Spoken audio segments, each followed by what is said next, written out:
The Remote Job, Part 2. They gave me the smallest room I've ever seen. 2 bunks, 1 narrow window with thick bars, a toilet with a cracked sink above it. The walls were yellow with age, and the stench of bleach barely masked something rotting beneath. My new cellmate, Travis, looked me up and down when I walked in and muttered, "Great, another psycho." He said that because he'd seen the news. Everyone had. The remote murderer, that's what they called me. The guy who killed his girlfriend while she worked from home.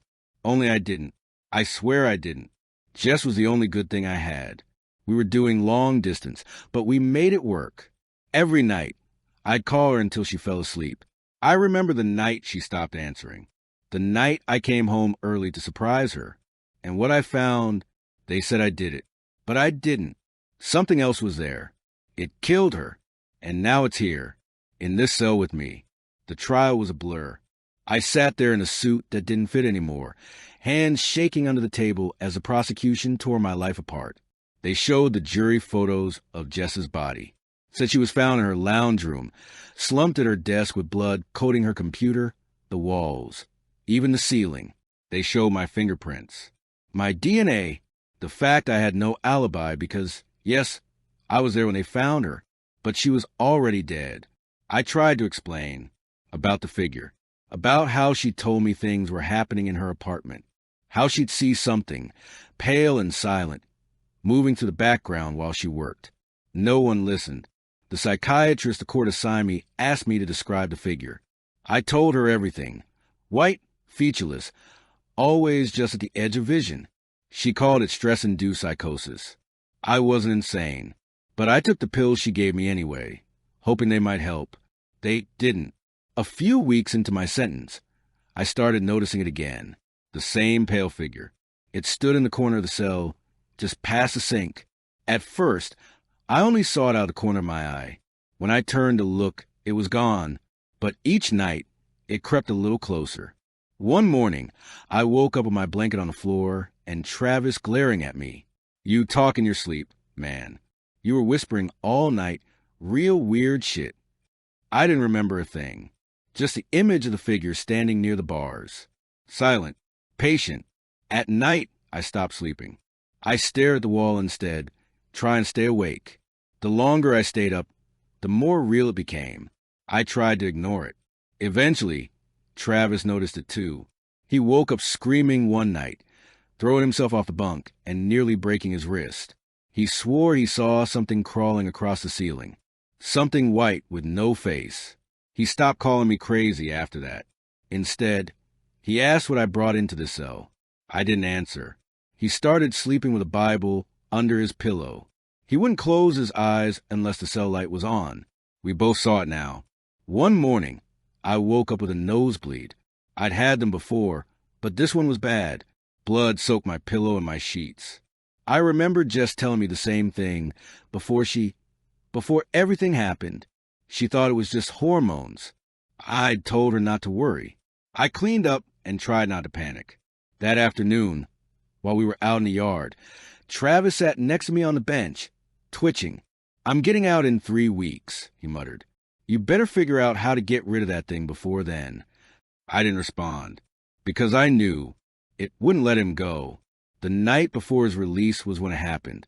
Travis had been quieter all day. He barely ate. He didn't joke like he used to. That night, he tried praying. I heard him whispering verses under his breath as he lay on his bunk.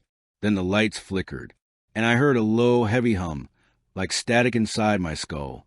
I opened my eyes. The figure was on the ceiling, directly above Travis. He was frozen in place, mid-prayer, his eyes locked onto the shape hovering above him. I tried to scream, to move, to warn him, but I couldn't. It dropped onto him. I heard a noise, something wet and violent, followed by absolute silence. I blacked out. They found me the next morning, sitting on the edge of my bunk with my hands on my knees. Catatonic. I couldn't speak. Travis was lying in his bed, mouth open, eyes rolled back, blood running from his ears and nose. The look on his face was pure, unfiltered terror. They said it was a seizure. Natural causes. Right. The same thing they said about Jess. He died one day before his release. After that, they moved me to solitary for my own safety. That's when one of the guards, Ramirez, started acting weird around me. He was older, kept to himself. But one night, while dropping off my food tray, he leaned in and whispered through the slot. My cousin's kid died the same way. Girl he was seeing got killed. Same story. Then he died too. I didn't say anything. Ramirez looked behind me, his face going pale. Some things stick to people, he said, like shadows that learn your name.